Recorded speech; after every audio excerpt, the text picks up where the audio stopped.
Hey everyone, I'm Superdazzer. And I'm Pearly. And welcome to another episode of SMITE Community Concepts. This time with our guest hosts, SideQuest Arcade, previously known as Defend Middle Lane Podcast, talking about the concepts that they personally picked out.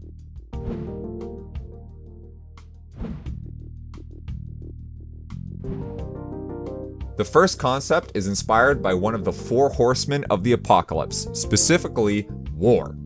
Guan would wear blood-red colored armor, as shown in Roman's art, as well as a red cape. His weapon would look like it does in the art presented. His voice would be semi-demonic, shouty, and angry. His first ability, Conviction, would be a reddish-orange color. His second ability, Warrior's Will, would leave behind a red-orange afterimage as he charges forward. For Tallow Assault, his third ability, Guan's weapon would lit on fire as he spins it. And his ultimate, Cavalry Charge, his horse would be heavily armored and there would be flames coming from its hooves.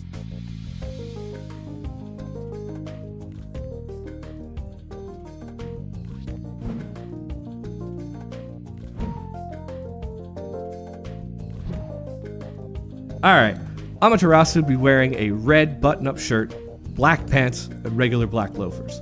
She would put her hair up in a bun and she would have a red and white hat on top of that with a curved bill. She'd replace the gem on her necklace with a miniature pizza slice. Her sword would stay the same as her default, however her mirror would be a pizza with pepperonis and cheese on top. And if possible, the icon showing the charge of the second ability would be gradually filled with pizza slices in a clockwise direction. The passive aura around an enemy would be a yellow tint with pepperoni swirling around in it. When recalling, she would grab a slice of pizza, sit cross-legged, and begin eating it. And of course, her voice accent would be English. For her first ability, Divine Presence, the circle beneath Amaterasu would be a pepperoni for valor, her red power aura, and the circle would be a slice of Swiss cheese for benevolence, her yellow speed aura. For her second ability, Heavenly Reflection, the aura around Amaterasu while charging the ability would be the same, but with a slight tint of red. And her mirror would violently shake and brighten as it charges. When activated, a pizza would be launched from the mirror. For her third ability, Glorious Charge, when hitting an enemy, you would see a bunch of small, cartoonish pepperonis flying out of them. And lastly, for her ultimate, Dazzling Offensive, each strike from her sword would look like one large piece of transparent pizza, with the crust on the outer edge and the tip of the slice pointing towards Amaterasu.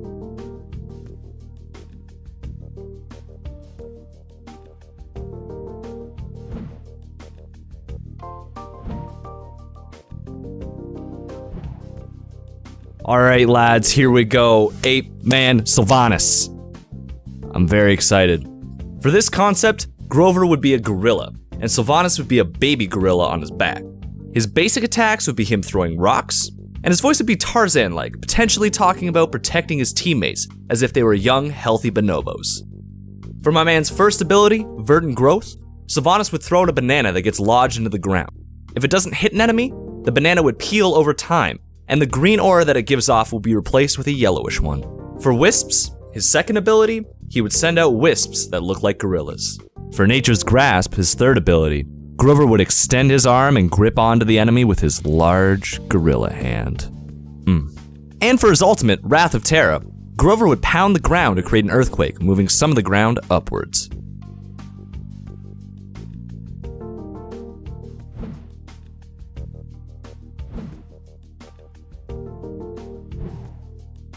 Our final concept of the episode sees Thoth as a bright pink flamingo with skinny legs. He would wear bright, multicolored ribbons and feathers like he was at a Brazilian carnival. Copacabana! He would stand on one leg while not moving. His abilities would have a more pink color in general, and his voice would be fun. For Hieroglyphic Assault, his first ability, Thoth would shoot out pink balls.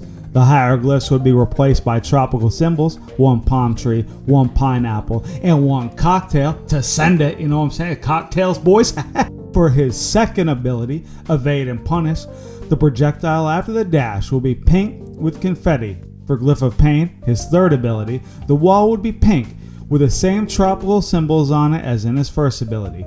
There would be an extravagant celebratory banner on the top with multicolored feathers on it. And for his ultimate, final judgment, he would shoot down a giant pink flamingo hieroglyph and one-shot you. And that's all for this episode. Thanks for watching. The winner of last episode was Kernfu Kernanos by Skyflu. Click the card on screen to go watch that episode. You can also vote for your favourite from this episode by clicking the little eye in the top right corner of the video. Thank you to our friends over at SideQuest Arcade for taking part in this episode.